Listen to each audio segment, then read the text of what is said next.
Shalom saudaraku, selamat pagi. Pagi ini kembali Tuhan menyatakan kasih dan anugerahnya kepada kita, sehingga kita boleh ada sebagaimana kita ada saat ini. Di tengah dunia yang dirundung kepanikan, patutlah kita bersyukur karena Dia, Tuhan yang senantiasa melimpahkan damai sejahtera bagi kita. Dalam sukacitanya, marilah kita mempersiapkan hati kita untuk memuji, menyembah, dan membesarkan nama-Nya. Bersama-sama kita akan naikkan pujian dari Kidung Jemaat 17, bait 1 dan 2, Tuhan Allah hadir.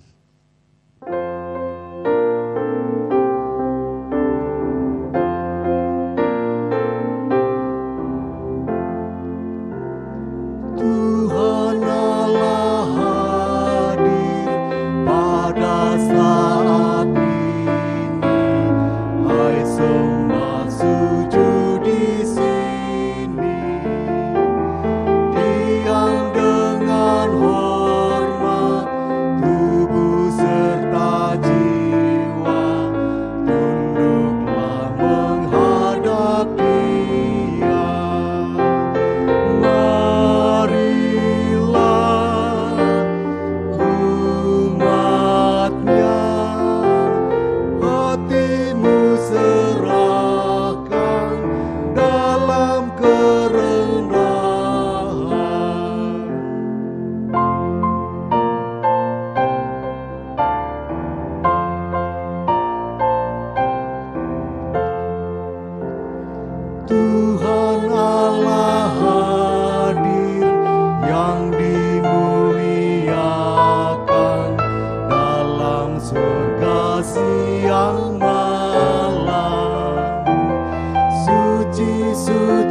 Saudaraku, ibadah ini berlangsung dalam pengakuan bahwa pertolongan kita adalah di dalam nama Tuhan yang menjadikan langit dan bumi, yang dengan kasih setianya tidak pernah meninggalkan segala ciptaannya.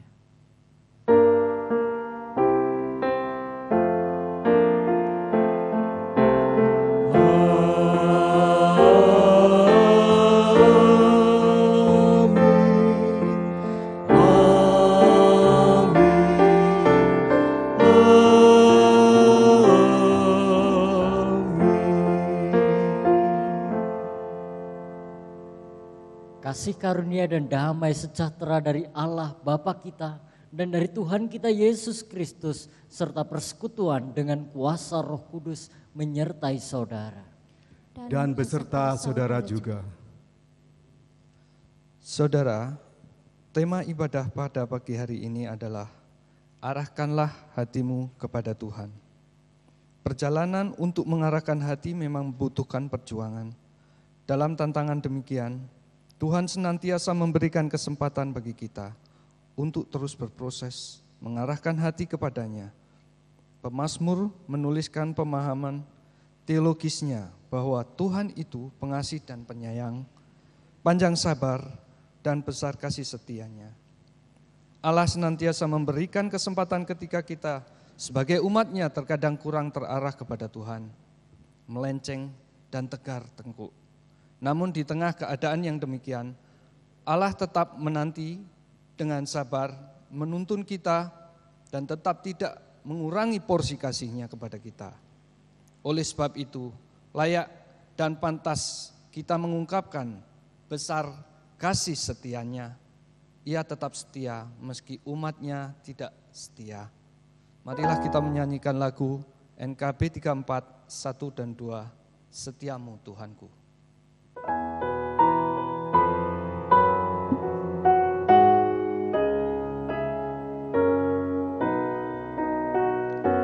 Setiamu Tuhanku, tiada bertara di kala suka di saat gelap.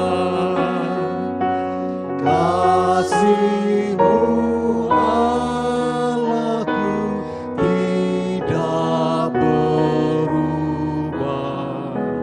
Kaulah pelindung abadi tetap.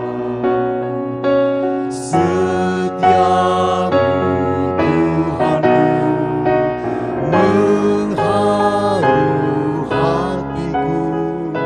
Setiap pagi bertambah jelas. Yang ku perlukan tetap Kau berikan, sehingga aku pun puas lemas.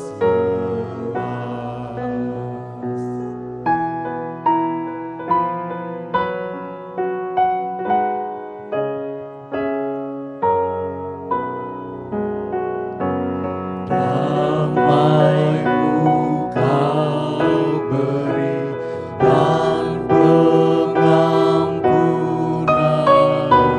dan rasa khawatir pun hilang lenyap. Karena ku tahu pada masa mendatang, Tuhan temanku di terang dan gelap. Setiamu Tuhanku, mengharu hatiku. Setiap pagi bertambah jelas. Yang ku perlukan tetap Kau berikan, sehingga aku pun puas lemas.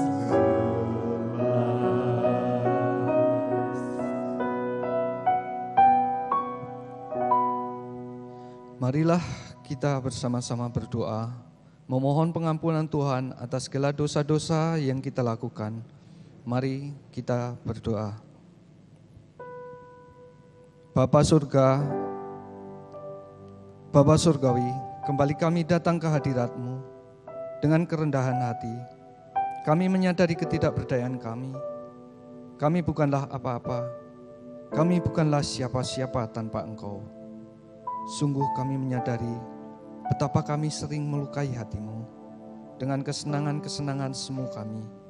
kami seringkali lupa atas setiap pemberian-Mu, penjagaan-Mu, pemeliharaanmu, dan berkat-berkat-Mu. Kami terlalu fokus dengan diri kami, kesibukan kami, dan ego kami. Begitupun hati kami yang seringkali tidak terarah kepada Tuhan. Ajar kami untuk menyadari bahwa Engkaulah satu-satunya pribadi yang layak untuk diutamakan, dibesarkan, dan ditinggikan melebihi apapun termasuk ego kami. Oleh sebab itu, kami mohon pengampunan Tuhan atas kami, sebab hanya karena darah-Mu dosa-dosa kami terampuni ya Tuhan. Terima kasih untuk setiap pengampunan-Mu atas kami. Ajar kami untuk menceritakan kasih-Mu di tengah dunia ini. Ajar kami pula untuk terus mendengar suara-Mu dan menyenangkan-Mu ya Bapa. Amin.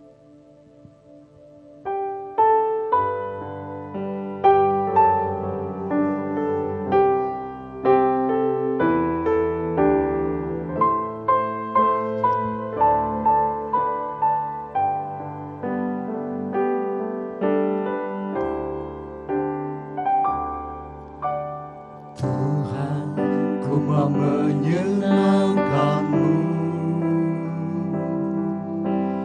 Tuhan, bentuklah hati ini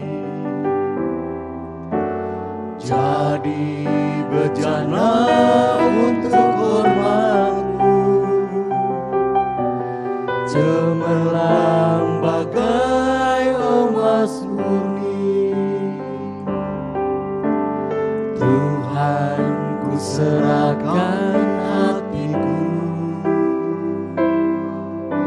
semua ku berikan padamu. Kuduskan hingga tulus selalu,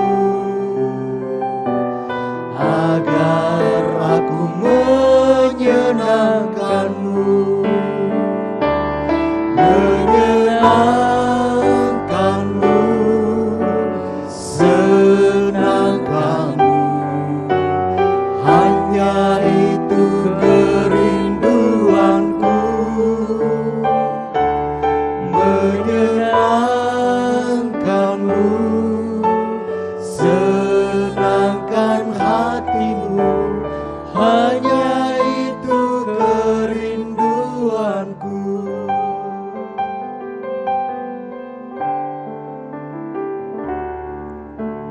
Tuhan, ku serahkan hatiku, semua ku berikan padamu. Kuduskan hingga tulus selalu, agar aku menyenangkan-Mu.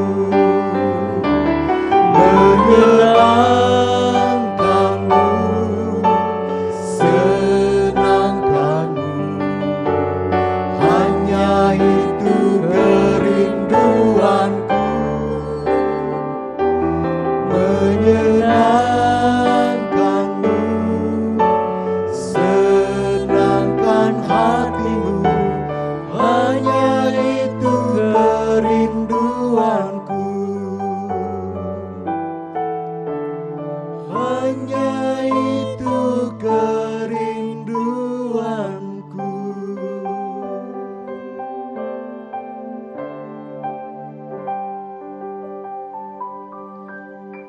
Puji Tuhan, Tuhan Yesus senantiasa memberikan pengampunannya kepada kita anak-anak-Nya. Kini terimalah berita anugerah dari Tuhan yang terambil dari Roma 8 ayat 1 dan 2 yang berbunyi demikian. Demikianlah sekarang tidak ada penghukuman bagi mereka yang ada di dalam Kristus Yesus. Roh yang memberi hidup telah memerdekakan kamu dalam Kristus dari hukum dosa dan hukum maut. Demikianlah berita anugerah dari Tuhan. Syukur kepada Allah.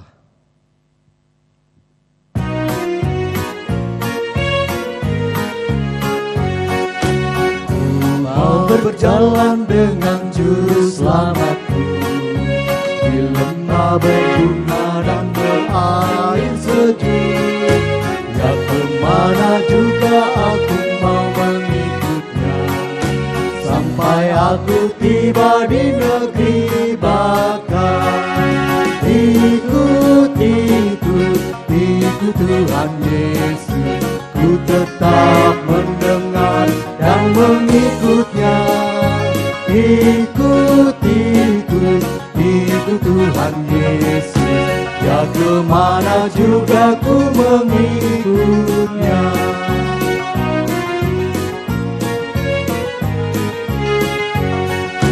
Ku mau berjalan dengan juru selamatku, di lembah gelap di badai yang menderu.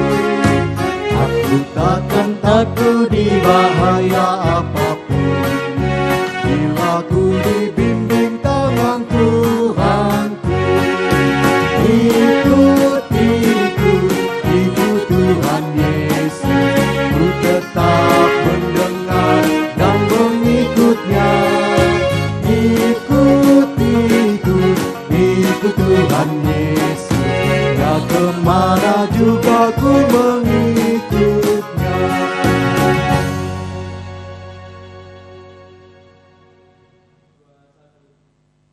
Saudaraku, tiba saatnya untuk kita mendengar merenungkan firman Tuhan. Mari kita berdoa. Tuhan Yesus, kami sungguh rindu menyenangkan hati Tuhan senantiasa. Oleh sebab itu Tuhan, isi hati kami, isi pikiran kami dengan kebenaran firman-Mu. Sebab kami percaya lewat kebenaran firman Tuhan yang kami percayai sebagai pelita bagi kaki kami dan terang bagi jalan hidup kami. Hidup kami akan menjadi kesukaan di mata Tuhan. Kami mau serahkan pemberitaan akan firman Tuhan pada saat ini hanya di dalam nama Tuhan kami Yesus Kristus Tuhan serta Juru Selamat kami yang hidup. Amin. Saudaraku, pembacaan firman Tuhan akan dilayankan di dalam Injil Matius pasal 14 ayat 13 sampai 21. Injil Tuhan kita Yesus Kristus yang ditulis oleh Matius pasal 14 ayat 13 sampai 21. Setelah Yesus mendengar berita itu, menyingkirlah ia dari situ dan hendak mengasingkan diri dengan perahu ke tempat yang sunyi.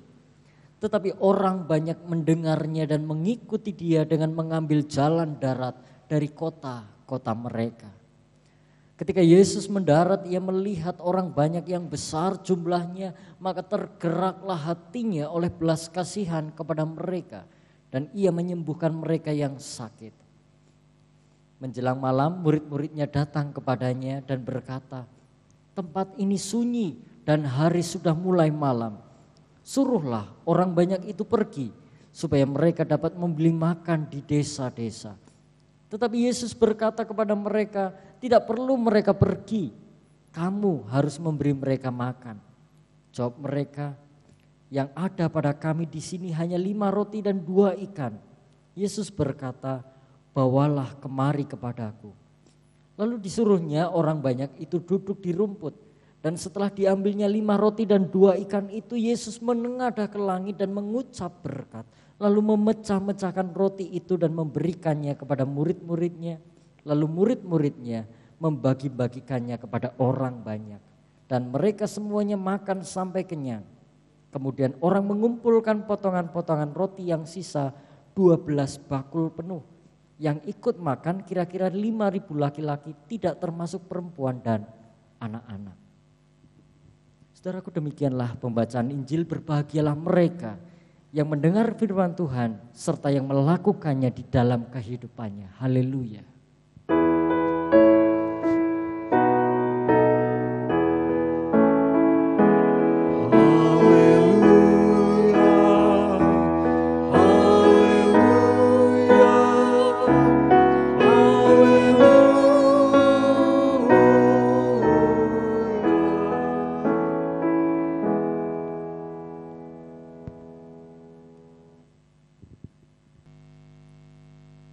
Shalom Bapak Ibu Saudara, Bersyukur kalau pada minggu ini saya dapat kembali menyapa Bapak Ibu Saudara di dalam ibadah minggu kita yang masih berlangsung secara online. Bapak Ibu Saudara, kita akan merenungkan satu tema, yaitu arahkanlah hatimu kepada Tuhan. Beberapa hari belakangan saudaraku beredar sebuah berita yang cukup menghebohkan. Konon besar dari ukuran virus COVID-19 sudah diketahui, dan besar dari virus COVID ini hanya sekitar 400 sampai 500 mikrometer atau sama dengan 1400 kali lebih kecil dari satu helai rambut manusia. Saudaraku, ukuran yang sangat kecil, iya.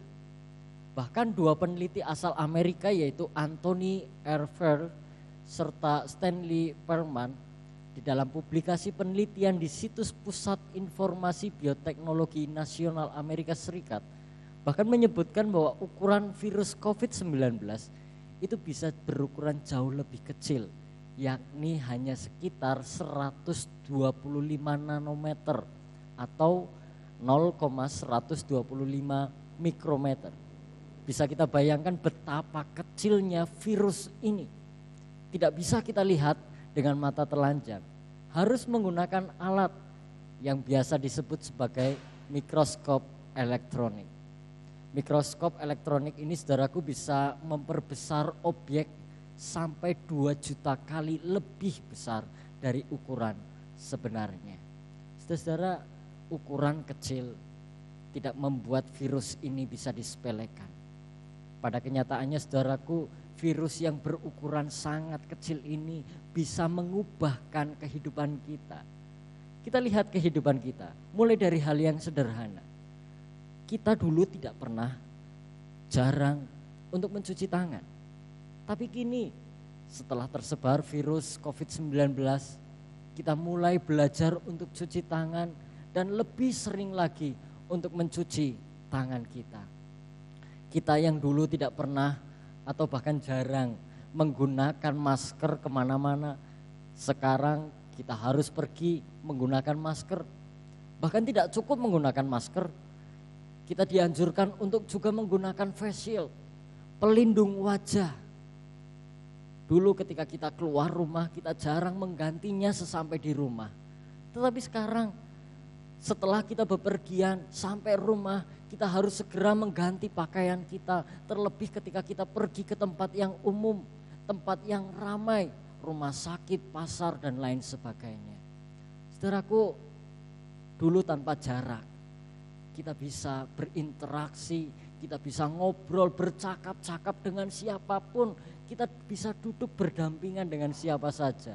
Tetapi kini semua serba dibatasi.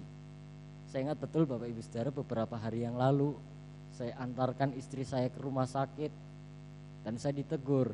Kenapa? Karena saya berduduk berdampingan dengan istri saya. Di rumah kami bisa berduduk bersama-sama, duduk berdampingan, tetapi ketika sudah berada di luar, maka siapapun kita, dengan siapapun kita duduk, kita harus jaga jarak. Rumah, lihatlah, mengalami perubahan fungsi, bukan?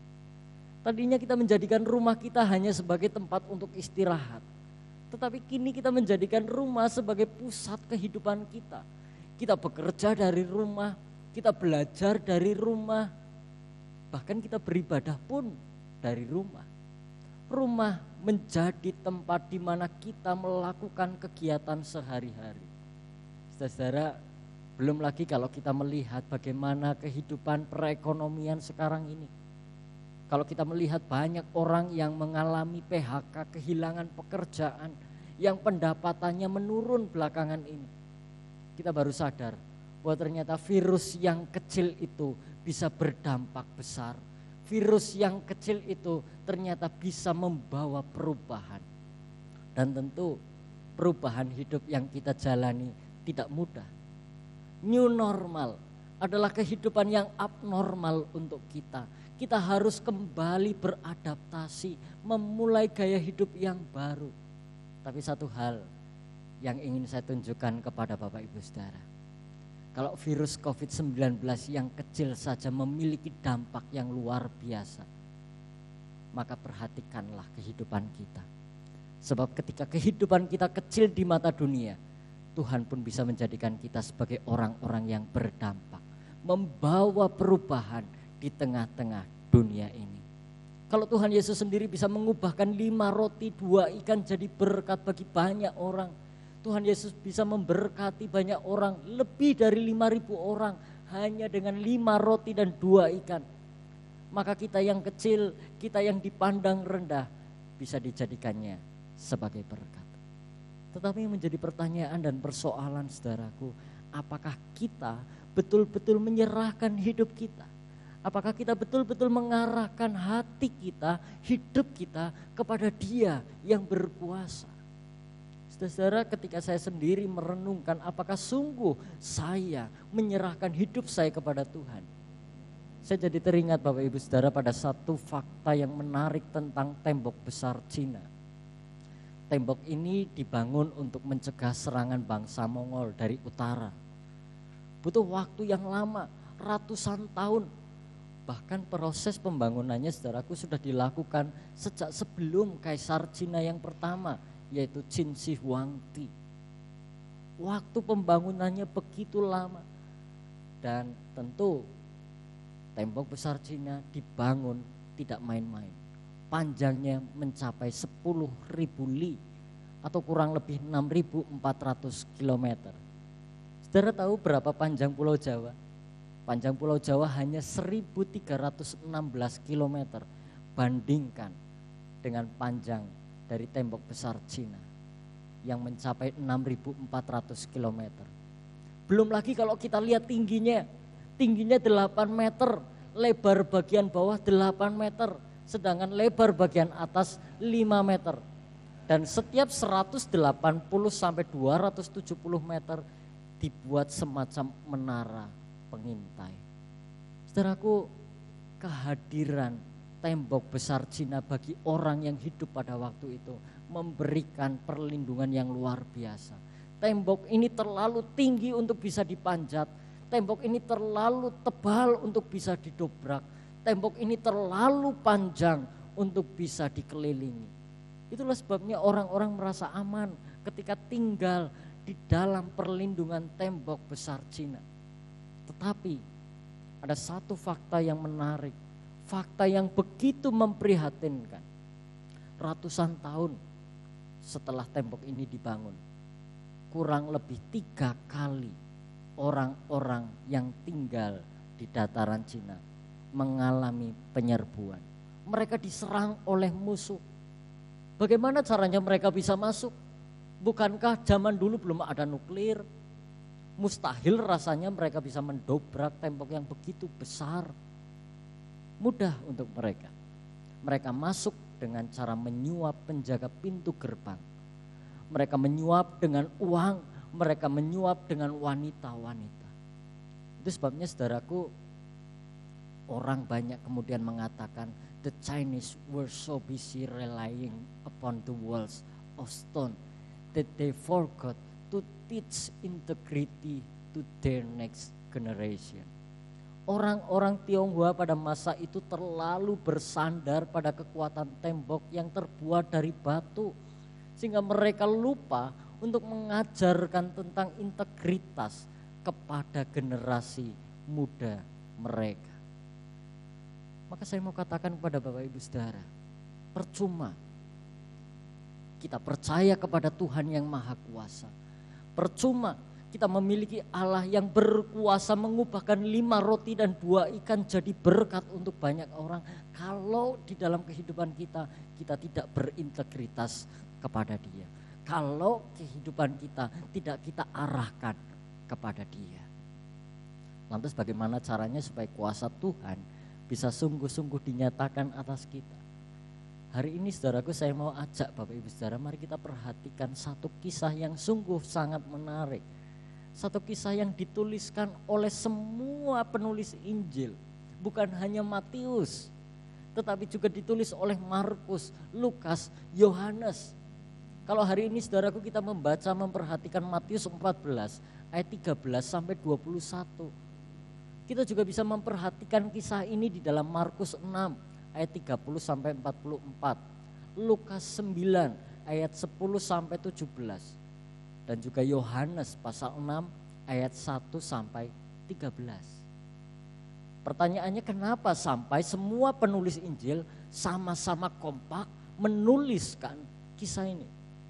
Saya yakin dan percaya saudaraku bukan sekedar soal mujizat yang mau ditunjukkan oleh penulis Injil. Toh pada kenyataannya ada banyak cerita mujizat di mana kita bisa menemukannya di Matius, Markus, namun tidak ada di Lukas atau Yohanes. Dan sebaliknya, mungkin dituliskan di Yohanes, tapi belum tentu dituliskan di Matius, Markus atau Injil yang lain. Namun kisah ini dituliskan di dalam semua Injil. Saya yakin dan percaya bukan sekedar karena mujizatnya, tetapi di situ ada berita, ada pesan, bahkan ada keteladanan dan prinsip hidup yang Yesus mau ajarkan. Apa itu?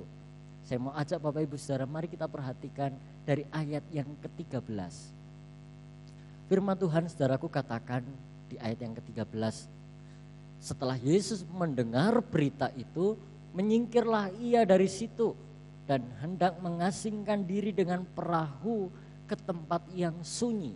Tetapi orang banyak mendengarnya dan mengikuti dia dengan mengambil jalan darat dari kota-kota mereka. Saudaraku, penulis Injil Matius memberikan satu gambaran, satu latar belakang. Apa yang melatar belakangi peristiwa kisah 5 roti dan 2 ikan. Pada waktu itu saudaraku, Tuhan Yesus setelah mendengar berita bahwa Yohanes Pembaptis ditangkap, dihukum mati, Yesus ingin menyendiri. Ia menyingkir dari banyak orang. Dia menaiki perahu mencari tempat yang sunyi. Namun yang menarik saudaraku, banyak orang yang mendengar kabar ketika Yesus ingin pergi, mereka justru datang kepada Yesus. Dengan jalan darat mereka mengejar Yesus menuju ke tempat di mana Yesus berada. Nah yang menarik saudaraku, apa respon Yesus pada waktu itu? Ketika Yesus mendarat, ia melihat orang banyak yang besar jumlahnya, maka apa? Tergeraklah hatinya oleh belas kasihan kepada mereka dan ia menyembuhkan mereka yang sakit. Saudaraku perhatikan, Yesus yang semula ingin mengasingkan diri, Yesus yang semula ingin menyingkir dari banyak orang, ketika melihat banyak orang datang kepadanya, justru menyambutnya bukan dengan kemarahan, melainkan dengan keramahan. Saudaraku menarik kalau kita perhatikan bahasa asli dari kata tergeraklah hatinya oleh belas kasihan, splaxinomai, itu berarti compassion, kasih sayang, belas kasihan, suatu tindakan yang digerakkan oleh rasa cinta. Jadi ketika melihat orang banyak, mereka yang datang dalam kondisi sakit, mereka yang datang dalam kondisi berputus asa, kehilangan pengharapan, Yesus tidak tinggal diam, ada gerakan hatinya. Dan ini yang ingin ditunjukkan oleh penulis-penulis Injil. Penulis Injil ingin tunjukkan betapa Yesus adalah Tuhan yang tidak sekedar berkuasa, tetapi juga memiliki hati yang penuh dengan kasih, penuh dengan belas kasihan, penuh dengan cinta. Dan itu yang Tuhan harapkan. Itu sebabnya kalau kita perhatikan di ayat selanjutnya, ayat 15 sampai 16, kita perhatikan. Menjelang malam, murid-muridnya datang kepadanya dan berkata, tempat ini sunyi dan hari sudah mulai malam. Suruhlah orang banyak itu pergi supaya mereka dapat membeli makanan di desa-desa. Tetapi Yesus berkata kepada mereka, tidak perlu mereka pergi, kamu harus memberi mereka makan. Saudaraku, para murid sadar betul, orang banyak yang mengikuti Yesus pasti merasa lapar. Tetapi para murid tidak kemudian berpikir punya hati, bagaimana caranya supaya mereka semua dapat makan. Dan disinilah Yesus mengajak para murid, ayo punya hati yang peduli. Ayo punya hati yang penuh dengan cinta kasih. punya hati yang penuh dengan belas kasihan. Kamu harus memberi mereka makan.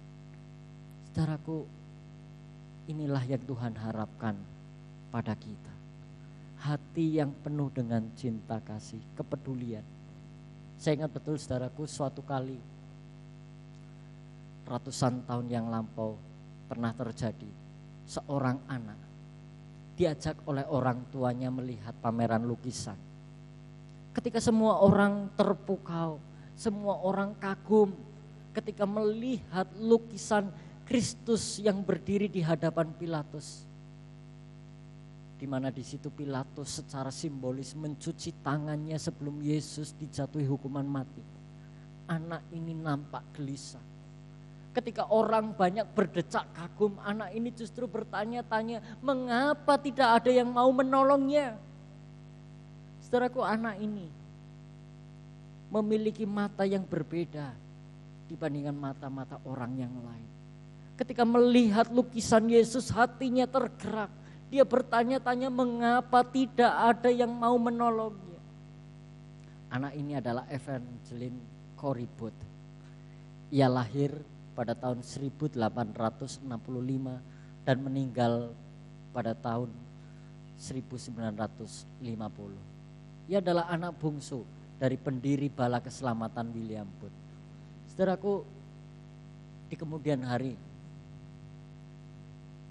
Evangeline Corybut, dia menjadi salah seorang pemimpin Bala Keselamatan. Satu organisasi kemanusiaan yang menjangkau seluruh dunia, yang menjadikan pelayanan sebagai aturan dari pelayanan, dari kehidupan spiritualitas mereka. Saudaraku, kegelisahannya tidak berhenti ketika ia bertanya, mengapa tidak ada yang menolongnya. Hidupnya sungguh diubahkan, digerakkan oleh hati yang penuh dengan belas kasihan. Ia mulai berkhotbah ketika usianya 15 tahun. Dan karena keprihatinannya, kepeduliannya pada sesama, Evangeline Corybut tidak segan menyisingkan lengan bajunya. Tidak segan ia terjun dengan pakaian yang compang-camping. Dia menjadi seorang penjual bunga. Supaya apa? Supaya dia bisa merangkul mereka yang tersisih. Itu sebabnya banyak orang, saudaraku, menyebut dia sebagai malaikat daerah kumuh. Saudaraku, kehidupan seperti inilah yang sebetulnya Tuhan harapkan dari kita. Hati yang peduli, hati yang peka dengan setiap orang yang ada di sekitar kita. Mereka yang memerlukan bantuan harusnya membuat hati kita tergerak. Sama seperti Kristus yang hatinya tergerak oleh belas kasihan. Persoalannya mungkin kita akan berkata, tidak mudah Pak. Ketika kita tergerak hatinya oleh belas kasihan, belum tentu kita sanggup. Ya, para murid saudaraku, ketika diajak Tuhan, kamu harus memberi mereka makan. Apa jawab para murid? Alkitab katakan, jawab mereka, yang ada pada kami di sini hanya 5 roti dan 2 ikan. Satu jawaban yang mau tunjukkan, Tuhan kami gak sanggup. Tuhan kami gak mampu. Yang kami miliki hanya 5 roti 2 ikan. Gak mungkin bisa memberi makan banyak orang. Lebih dari 5.000 orang. Gak mungkin cukup. Jangankan untuk banyak orang seperti ini. Untuk kita saja mungkin kurang. Saudara, Martin Luther King Jr. pernah mengatakan begini. Anda tidak perlu membuat kalimat yang sempurna untuk bisa melayani. Anda tidak perlu tahu tentang Plato dan Aristoteles untuk melayani. Anda hanya perlu sebuah hati yang penuh kasih karunia dan jiwa yang digerakkan oleh kasih. Sebuah pesan yang sebetulnya sama yang diungkapkan oleh Tuhan Yesus. Tuhan tidak pernah menuntut kita. Tuhan tidak pernah bertanya berapa yang engkau miliki. Perhatikan apa yang dikatakan oleh Tuhan Yesus. Yesus berkata, bawalah kemari kepadaku. Hanya ini yang disampaikan oleh Yesus. Yesus tidak marah ketika para murid berkata, Tuhan yang ada pada kami hanya 5 roti dan 2 ikan. Tuhan tidak kecewa dengan apa yang mereka punya. Tuhan hanya berkata, bawalah kemari kepadaku. Artinya apa? Tuhan hanya mau kita berserah kepada Tuhan. Tuhan hanya mau apapun yang kita miliki kita bawa kepadanya. Dan ketika kita mau memberikan apapun yang kita miliki, apa kata Alkitab?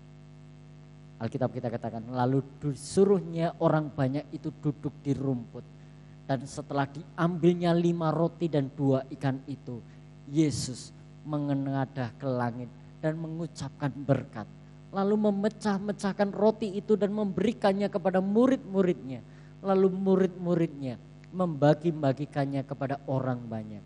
Dan mereka semuanya makan sampai kenyang. Kemudian orang mengumpulkan potongan-potongan roti yang sisa, 12 bakul penuh. Yang ikut makan kira-kira 5.000 laki-laki, tidak termasuk perempuan dan anak-anak. Saudaraku, kita bisa melihat bagaimana karya Tuhan luar biasa dinyatakan ketika anak-anak Tuhan mau sungguh berserah penuh kepada Tuhan tanpa Tuhan perhitungkan berapa yang kita miliki. Saya percaya saudara, kisah 5 roti dan 2 ikan bisa Tuhan nyatakan juga pada saat ini. Satu fakta yang menarik saudara, pernah dilakukan studi terhadap 300 pemimpin kelas dunia, termasuk Franklin D. Roosevelt, Sir Winston Churchill, Helen Keller, Bunda Teresa, Dr. Albert Schweitzer, Martin Luther King Jr. dan lain sebagainya. Hasil dari penelitian itu sungguh sangat menarik. 25% dari mereka memiliki cacat fisik yang serius. Dan 50% lainnya telah mengalami tindak kekerasan di masa kanak-kanaknya. Atau mereka dibesarkan di dalam kemiskinan. Hidup mereka tidak sempurna, tetapi hidup mereka disempurnakan oleh Tuhan. Saya bersyukur beberapa hari yang lalu saya diperkenalkan Tuhan dengan seorang anak Tuhan yang begitu luar biasa. Namanya Aldi. Dia adalah seorang penyandang tunanetra yang bersekolah di SLBN Komodo, Labuan Bajo, Nusa Tenggara Timur. Saudara-saudara, di dalam keterbatasannya, Aldi ternyata memiliki bakat yang luar biasa. Dia bisa bermain musik, dia bisa bernyanyi, dan lewat apa yang dia miliki, dia persembahkan hidupnya untuk Tuhan. Seperti apa Aldi di dalam keterbatasannya mempersembahkan hidupnya untuk Tuhan? Saya mau ajak Bapak Ibu Saudara melihat satu tayangan video berikut ini.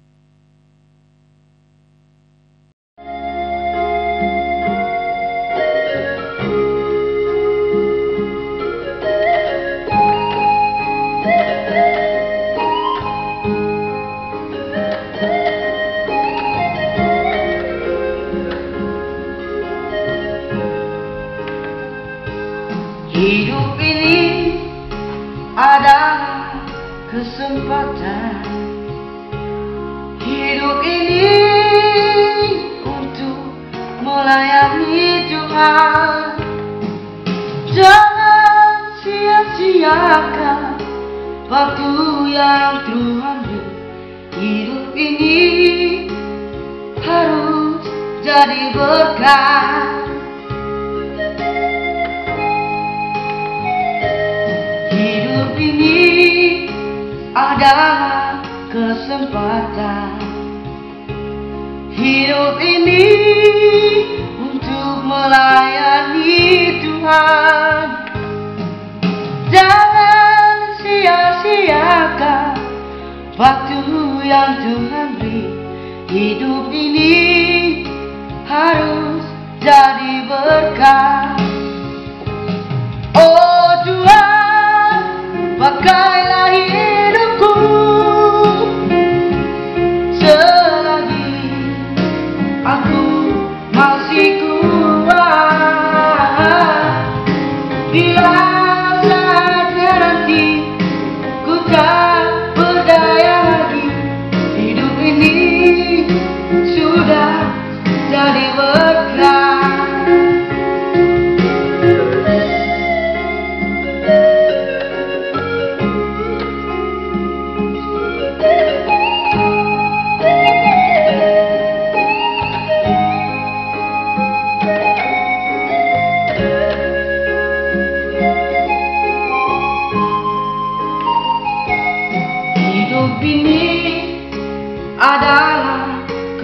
kesempatan hidup ini untuk melayani Tuhan. Jangan sia-siakan waktu yang Tuhan beri. Hidup ini harus jadi berkat. Oh Tuhan, pakailah hidupku selagi aku masih kuat. Bila saatnya nanti ku tak berdaya lagi, hidup ini harus jadi berkat.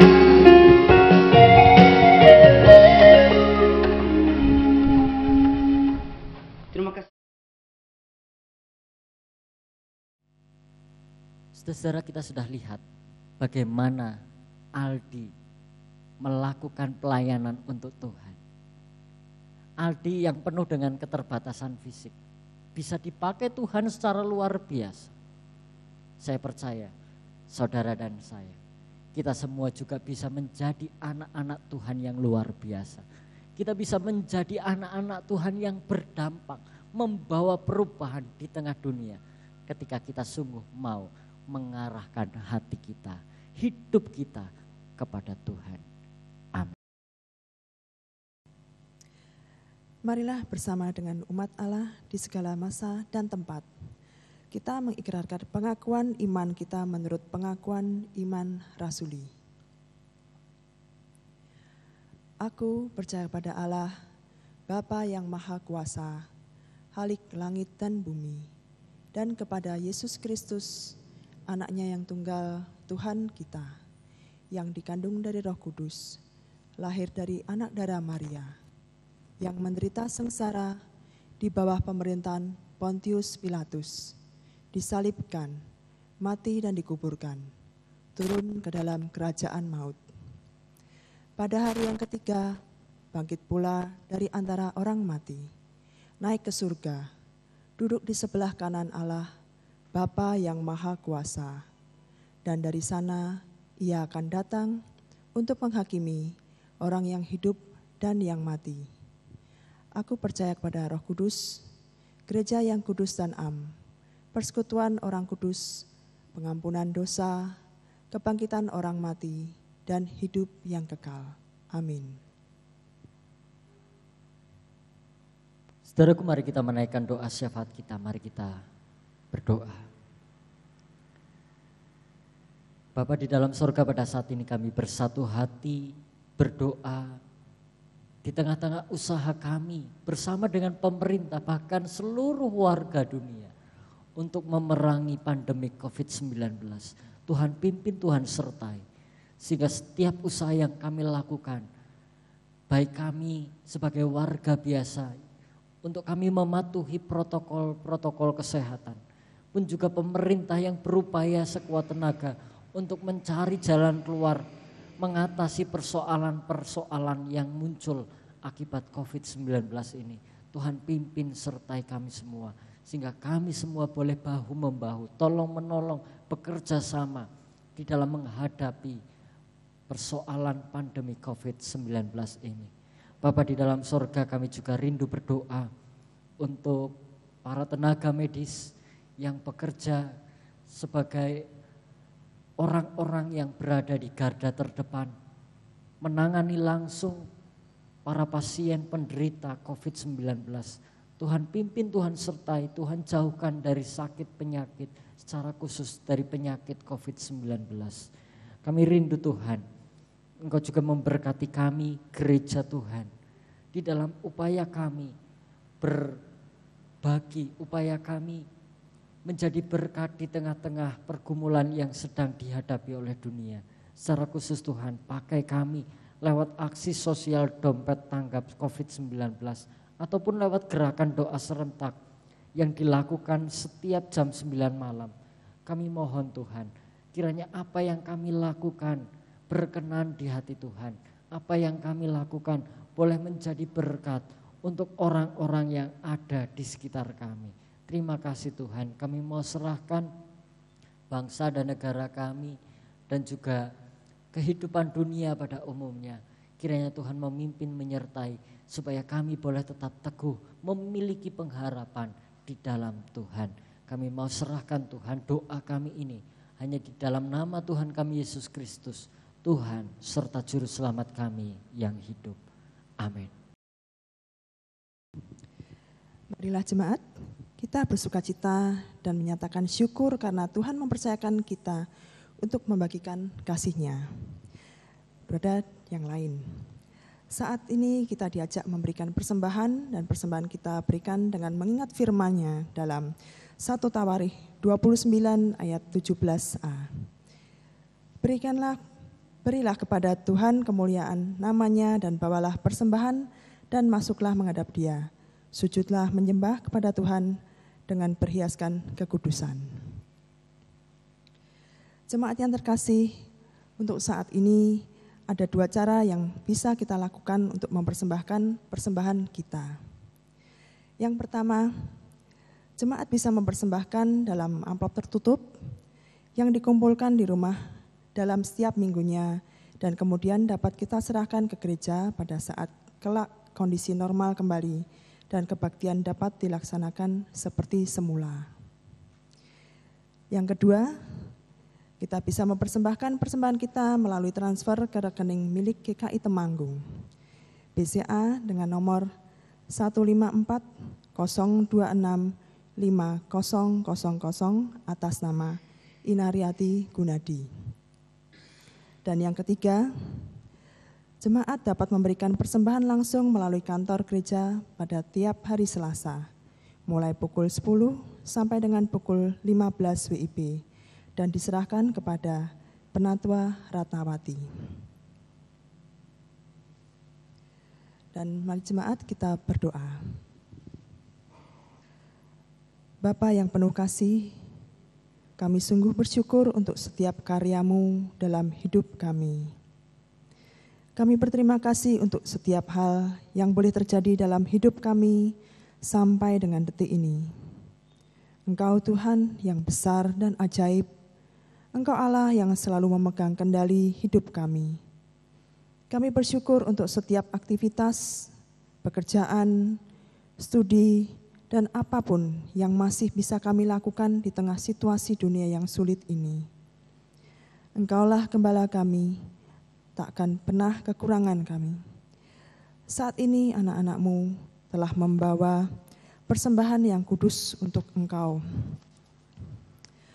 Biarlah Tuhan pakai persembahan ini yang tidak seberapa dengan berkat yang Tuhan berikan atas kami ini untuk pelebaran kerajaan Tuhan. Jadikanlah hidup kami senantiasa untuk menjadi kepanjangan tangan Tuhan di tengah dunia ini untuk mengasihi sesama kami. Terima kasih Bapa, dalam nama Tuhan Yesus kami sudah berdoa. Amin.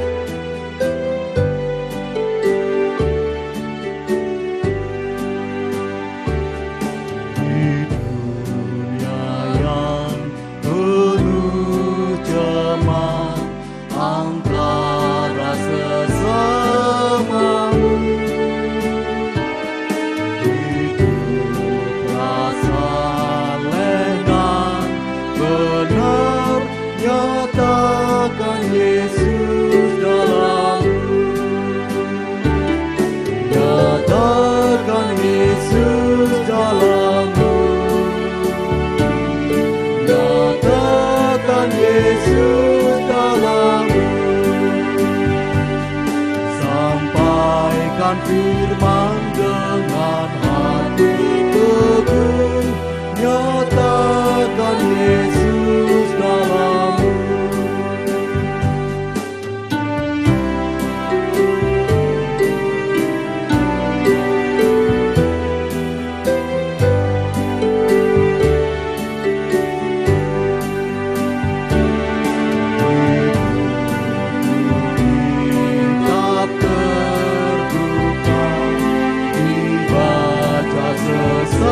Sesamamu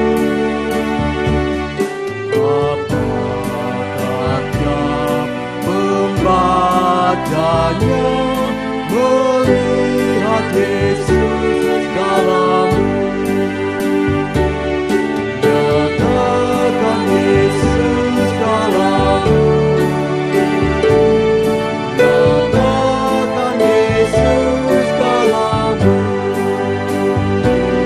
Sampaikan firman dengan hati teguh, nyatakan Yesus dalammu.